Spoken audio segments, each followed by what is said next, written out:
በስመ አብ ወወልድ ወመንፈስ ቅዱስ አሐዱ አምላክ አሜን። ሰላም ለክሙ ፍቁራኔ አሐው ወአሐት እልሃለክሙ እንቁርቡ እምርሑቅ እፎ ሰንበትክሙ ወእፎ ወዓልክሙ ኣነኒ ሰላምኒ እግዚአብሔር ይሰባህ ኣምላክ ኣበዊነ እሺ ፍቁራተይ ኣብ ዝሓለፈ ናይ 4 ጾም ሰናበቲ ክንደ እዮም እንታይ ተባሂሎም ከይስመዩ እናበልና ናራእናዮ መፂና ንስካብ ተወሳኢና ዘሎ ሎማዓንቲ ደሞ ሰሙነ ሕማማት ካብ መጀመርያ ክሳብ ዓርቢ መጨረሻ ዘለው ክንሪኦም ኢና ማለት እዩ። ነዚ ቻናል ሓደሽ ዝኾንኩም ሳብስክራይብ ብምግባር ቤተሰብ ኩኑ ተኸታተልቲ ዝኾንኩም ደሞ የኽብረለና ወልኩ ነዚ ቪድዮ ብላይክ ጀምርዎ ናእኸብለኩም። ሰሙነ ሕማማት ሶኒ ኣብ ሰሙነ ሕማማት ካብ ሶኒ ቀዳሚ ዘለዋ መዓልትታት ነናይ ባዕለን ስያመን ትርጉምን ዘለወን እየን።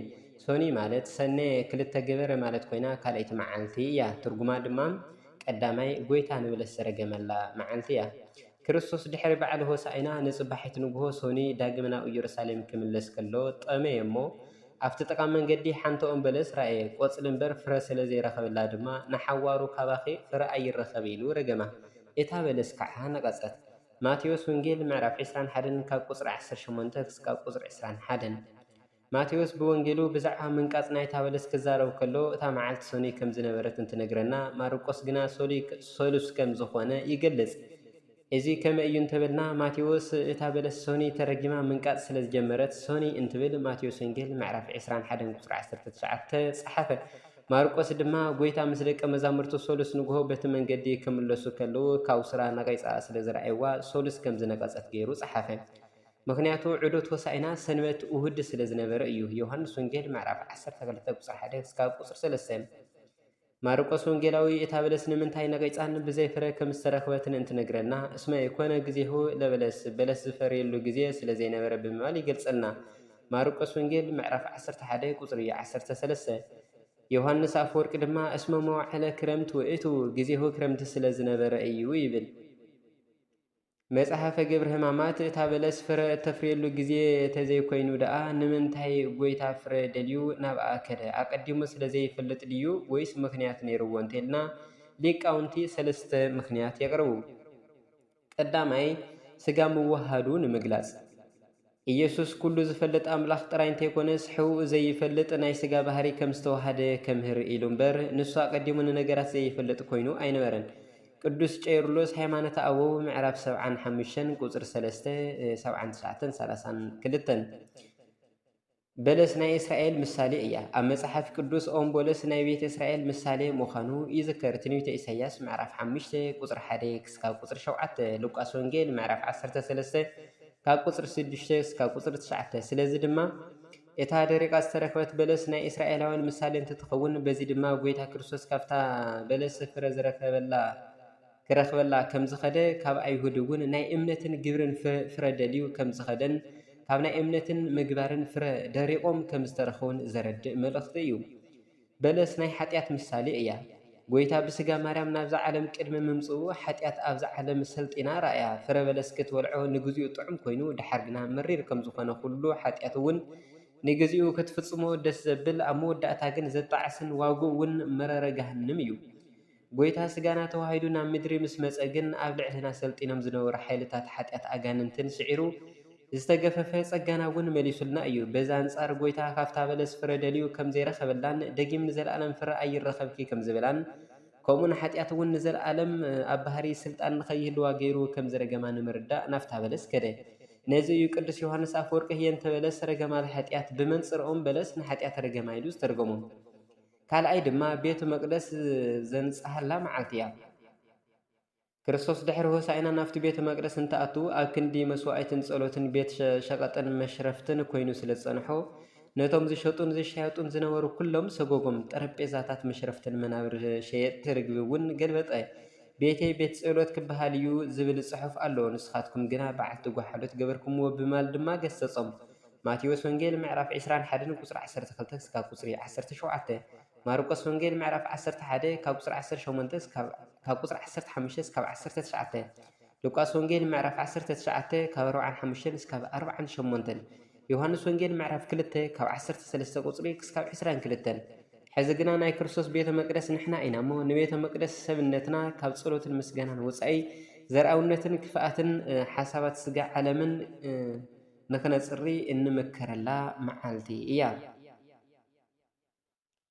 سلس تدري دما سلس مالت سلسة سلسيت معالت خوينا بزعلت دما كال أي مسيرة تاريخات نذكر قدامي معالت تمرتي أبزا معالت زي أقويتنا كرسوس نوزح حزوي كم زمهرة أغاننتي كم زوصين حمومان كم زفوسه جبر مخفال كم زقباء تنسى موتان كم زلو ود داوي تستفهل بعلو مخانو زمهر اللو علتيو معالت تمرتي ماتيوس ونجيل معرف عسران حدن قصر شمنته او جيتا إيسوس كريستوس كاب قالكا نزل حقت نفسي مهرا سماين مدرن زفطر قالكا بحديات نزموت لبي داغم فطرو كالاين تنري معن تحتون ملسنيا بتمرت كريستوس حسوم كوريمن تقيمون سلازنورو ايهود بيناي سلطانيكا ازي تجبر زلخا از سلطان ازيس من هبك هايلوم حتتو ماتيوس ونجيل معرف عسران حدن قصر عسران سلسن ويتانا كريستوس دما بخفاءات كم زمصو فليتو أنا دما حنت نجر كحتكم نزيا أنت نجيركمني أنا دما بين أي سلطان إزي كم زجبرك نجركم يم تمكت يوحنس كابئيا كاب سمايدو ويس كاب سبئيلو حتى بحتى من لسلم نساتهم جنا نزنا يقويتا حتى كم لسوا إذا فرن مخنياتو تمكت يوحنس كاب سمائيا نرا حق أي نرا أنت لهم نمنتاي دازي تقبلكم وو نمنتاي كخسارو قريصكم قتلكم وو إلو كحتميو كاب سبيا ناي حسوتيان تيلمو دما ات حزبين يوحنس مطمق يخبرو سلازنبره كم زخبلون ايقالون سلازي ملسو اينفلطن بلوم ጎይታና ክርስቶስ ውን መሊሱ አነ ውን በየናይ ስልጣን ከምዚ ገብር አይነግረኩምን ይበለም ማቴዎስ ወንጌል ምዕራፍ 21 ካብ ቁጽሪ 23 እስከ ቁጽሪ 27 ስልጣን ኩሉ ናይ ካዝኾነ ኦ ጎይታ ክርስቶስ ንስኻ ንኹሉ ትእዝዝ ንስኻ ንኹሉ ትገብር ኢኻሞ دكمت هوتي أفتح حيال كالسمك أم عقبة روع ترى دمو 4 رابعيت معلتي مالت كوينا 3 تاريخات يذكر على قدامي مريم انت عفرت قويتا إيس كرسوس أبيت سمون النهلو أفت سفر سجاء شيء أتنبر مريم تبهر سويت زموت صريحة زأكوتو 300 دينار قويتا حتى انت دمسس اللي بمبال ألباس ترس بهال طعم شتو جزي أب ممسا نابقر قويتا ودقت نتشتاو روسو بمفساسنا بخيت بعينتا دما ايغارو ارحساب بجغرا تحبسو نبرت غويتا دما تعسان بخياتان تقبلو كابي مسيخي ابي عدخن تبله حطيات كتحديو قلكيلو محران سادما حطياتهم امينهم او اغرو نزودقو تنسحيان كلهم مثالي زخونت سلا زخونت 4 يوم ونجلوان تاريخا صحيفهملنا ابين رخو ماتيوس ونجل معرف 26 كاب قطر 6 كسكاب قطري 13 ماركوس ونجل معرف 14 كاب قطر 3 كاب 9 لوقاس ونجل معرف 7 كاب 36 كاب 5 يوحنس ونجل معرف 12 كاب قطر 1 كاب 8 كالاي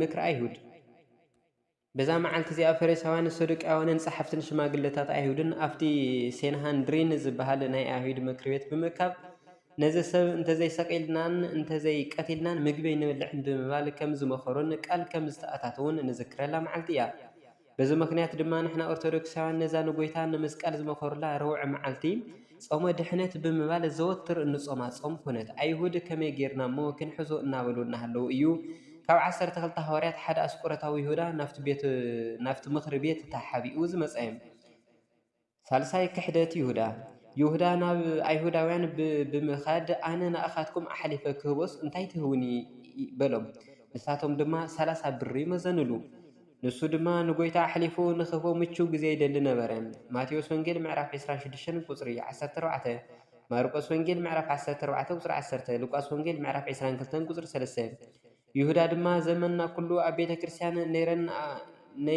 نيرنن اموداتا غنا بزرعونت بعريتاون تمتحتن نزودقنا بتعبيت نستسنا خدنا بقرشن بسرحن بحدارن كفقرو نستفلنا كلنا مثال هونه يهودا زمنو كله مسغويتا نيرو اموداتا ناف شيطان انتخيد زموايت مريم غنا زمنا كله مس شيطان بروكسات نيرام اموداتا بنوعتا تعريقانا وغاغا كريستوس اتوت حمص صغون تنري دمو طقطقون شولالون زبل كنرينا أبعلت حمص كاب زغبرو توفيتاو غبرات ثم كلته طقطقو مبلعن شولالو مچواتن يوم ترغمم دما قداماي طقطقون تلنا لتفتغ سرناي مس صوصي عتر بمغبار ينت قممن چون توسيهو يدالو مغبيو زدالو مغبيو ዝዳለወሉ ምክንያት ግን ከም ታራ ምግቢ እንተይኮነስ መጽሓፍ ቅዱሳዊ ምሳሌን ትርጉምን ስለ ዘለዎ እዩ። እስራኤላውያን ድሕሪ 430 ዓመታት ባርነት ብመሪሕነት ሙሴ ካብ ግብፂ እንትወፁ ይህወኹ ስለ ዝነበሩ ምግቢ ኣውሲሎም ኣብኪዖምን ጋጊሮምን ክምገቡ ኣይከኣሉን። ስለዚ ድማ ዘይወኽዐ ሊጥ እናጋገሩ ዘለዎም ኣዝርእቲ እውን ሓዋዊሶም እናብሰሉ ይምገቡ ነበሩ።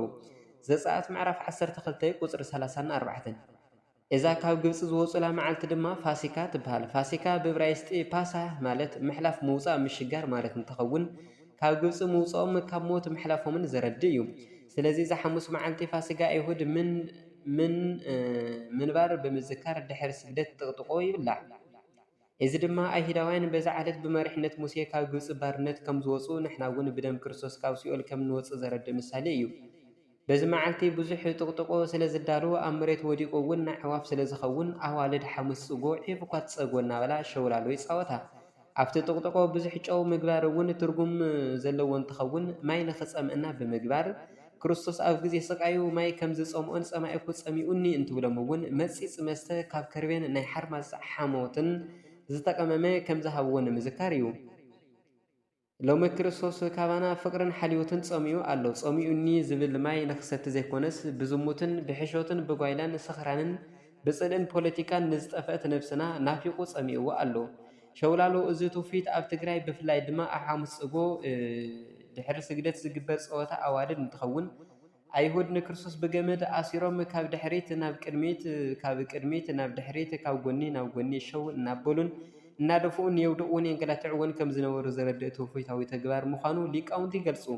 ነገር ግን ኣዋልድ ስግደትን ጸሎትን ገዲፈን ሕማሙ እናሓሰባ ከም ማርያም እንተእፍረት ኣብ እግሩ ወዲቐን ከክንዲ ዝበኽያ ኣብ ሰሓቕን ፀወታን ሸውላሎ መውዓል ኣግባብ ከም ዘይኮነ ክፍለጥ ኣለዎ። ዓርቢ ስቕለት እንትንርኢ ደሞ ሓሙስ ለይቲ ምሸት 3 ሰዓት ብወታደራት ተትሒዙ ሊቀ ካህናት ቀያፋ ናብ ዘለዎ ግቢ ወሲዶም ንቤተ መቅደስ ከፍርስ እየ ይብል ኢሎም ከሰስዎም።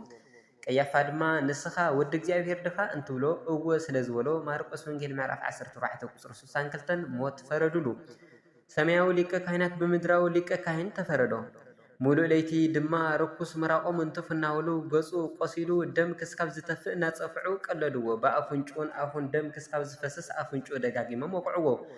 ሰቃዮም ክሽከም ንዝመፀ ጎይታ እናተባረዩ ሙሉእ ለይቲ ብስቃይ ኣሕደርዎ።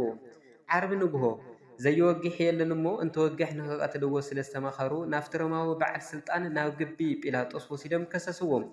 ንብዙሕ ክስታቶም ዋላ ሓደ ኣይመለሰን። ጲላጦስ ፋሲጋ እንትመፅእ ሓደ እሱር ናይ መፍታሕ ልምዲ ስለ ዝነበሮ በቲ ግዜ ነቲ ወንጀለኛ በርባንዶ ወይስ ንክርስቶስ ክፈትሐሎም እንትሓቶም ንህዝቢ ኣእዲሞም ንባርባን ፈትሐልና በልዎ።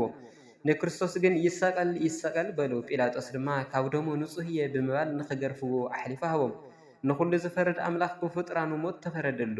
ዓርቢ ረፋድ ከባቢ 3 ሰዓት ፕራይቶሪዮን ናብ እትበሃል ውሽጣዊት ክፍሊ እቲ ግቢ ብምውሳድ ኩሎም ወታደራት ክገርፍዎ ጀመሩ። መግረፊኦም ኣብ ጫፉ ክስካብ 5 ከም መላፀን ሚስማርን ዝኣመሰሉ በላሕቲ ነገራት ዝተኣሰሩሉ ስለ ዝነበረ እቲ ሓለንጊ ስግኡ እናተልተለ እናቆረፀን ከልዕሎ ጀመረ። ብሕጊ ኣይሁድ ሰብ 40 ጥራሕ ይግረፍ፣ ሮማውያን ወታደራት ግና እናተባረዩ ስግኡ ተወዲኡ ደሙ ከም ውሕጅ ክስካብ ዝፈሰስ 6666 ግዜ ገረፍዎ። ብድሕሪ እዚ ቀይሕ ክዳን ከለሜዳ ኣልቢሶም ጉንጉን ዕሾህ ኣብ ርእሱ ወጊኦም ብበትሪ ርእሱ እናቀጥቀጡ ቀለድሉ። ዓርቢ ቀትሪ ሰዓት 6 ምስ ኮነ ጲላጦስ ነቲ ብደም ዝተሓፀበ ክርስቶስ ናብ ፕራይቶሪዮን ንደገ ምስ ኣውፅአሎም ተዘይሰቂልካዮ ፈታዊ ንጉስ ቄሳር ኣይኮንካን ብምባል ብፖለቲካዊ ሕቶ ኣፈራርሕዎ። ንክሰቅልዎ ድማ ቀራንዮ ናብ ዝበሃል ከረን ርሑስ መስቀል ኣሸኪሞም ምስ ክልተ ወንጀለኛታት ወሰድዎ። መስቀል ከቢድዎ እንትጎትዎ ብዙሕ ግዜ ብገፁ ይወድቅን ይላሓፅን ነበረ። ኣብ መንገዲ ግና ቀሬና ካብ ትበሃል ዓዲ ዝመፀ ስምዖን ሃንደበት ካሕልፍ ረኸብዎ እሞ መስቀል ጎይታ ንክሸከም ተዓደለ። ኣብ ቀራንዮ ድማ ክዳኑ ኣውፂኦም ነንባዕሎም ተካፈሉ። ነቐሚሱ ብዕፃ ወሲዶም ብ5 ቅንዋት ኣእዳው ኣእጋሩን ልቡን ደረቱን ወጊኦም ሰቀልዎ። ድሕሪ እዚ ክስካብ 9 ሰዓት ፀልማት ኮነ። ዓርቢ ሰዓት 9 በዚ ግዜ ኣብ እግሪ መስቀሉን ቤትና ከብዳ ሒዛ በቃንዛ ደም ትበኪ ነበረት። ዮሃንስ ብንብዓት ዓይኑ ሓቢጡ ኣሎ። ክርስቶስ ኣምላኸይ ኣምላኸይ ንምንታይ ገዲፍካኒ ኢሉ ናትና ጸሎት ጸለየ እሞ ተፈጸመ ኢሉ ነፍሱ ሃበ። إنه زي موت موته سلازي دما سلسته بسماي 4 بمدري 7 تأمرات ترأيو كافتم وتادرات كريستوس بحق مماتو نمرققاص ون لينجينوس زتبهاله وتادر بطور غوني كريستوس وقع دمن ما يندما فسسي عربي مشت عربي مشي كاب أيهود هفتام زنبرن بصور نكريستوس يأمن زنبرن يوسف ناي كريستوس سجا كم مسكال نخورد نيبيلاطوس حاتيتو سلستفقدلو كم مسكال أوردو بليتي مصيو يمهر زنبرن نيقوديموس ون كور چرقي أمصمو شتو غيرم بخبري ገነዝዎ أفت كباب يوسف أسرح هو زنبرة حدش مقابر سل زنبرة دما أو كبرو أفدقت مقابر دما بعيد نقولا عصوو يكتلهم كاب زنبرة أنست دما أبي كم زقورو برحق رئن تملسا يبلنا طبطا من مطلقا زبل كتايو طبطا أب عربي سقلت كاب زقبرو نقرات تحد طبطا بيو إذا دما ناي عربي سقلت صولت توديو اغزيوتا مستقبره كلنا مؤمنان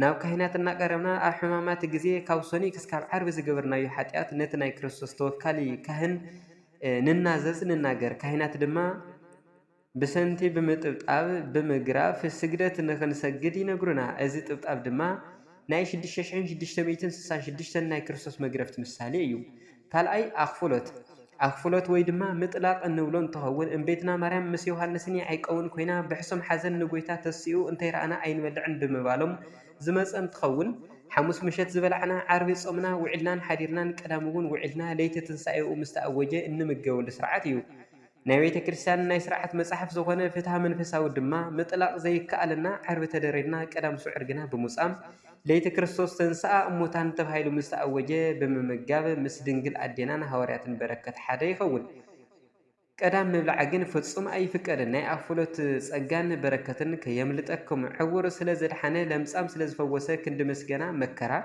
كند كبري سقاي فديو نسوجنا قالقا أيوسن حيال انتخون دخم مثلا بفترتاتو تنقلات عي كم تنام محردي زو سد بقيع أو كلمة حررتو سوق كم زبل بقيع أفوقا أي كفتن بقفعي حيزم فردوو نافت زقتلو لبوتا بوتيتم توسدوو قا ناويكم زوسدوو نافلته بفقر تقتلهم تنويت إسياس معرف 53 قصر شوعتين قويتنا يس كريستوس نصوهن هلو بسنكيناتنا حتياس شدشين سسان غزيه سقو أهالي وعيصم تخسكاب زرائي تخاتكته نفس وكفنا تحتياتنا زفسسه كور دمون من تانا استفتته قدس سقون تقبلنا سماياو منغستو نخنونن يو 13 حمامات مسقل زبالو خن من يمزبل كنرينا بيزاوينا كريستوس كاب حموس مشت 3 ساعات كسكاب عربي 9 ساعات استقبلوا مكران سقاين بنوعات بر بناي سب يكون بناي ملائكه قانقا خغلص زي يخل انتخون ليقاونت غنا تقلل ابيلو مغويتا 13 حمامات مسقل كم استقبل بحزن يገልጹ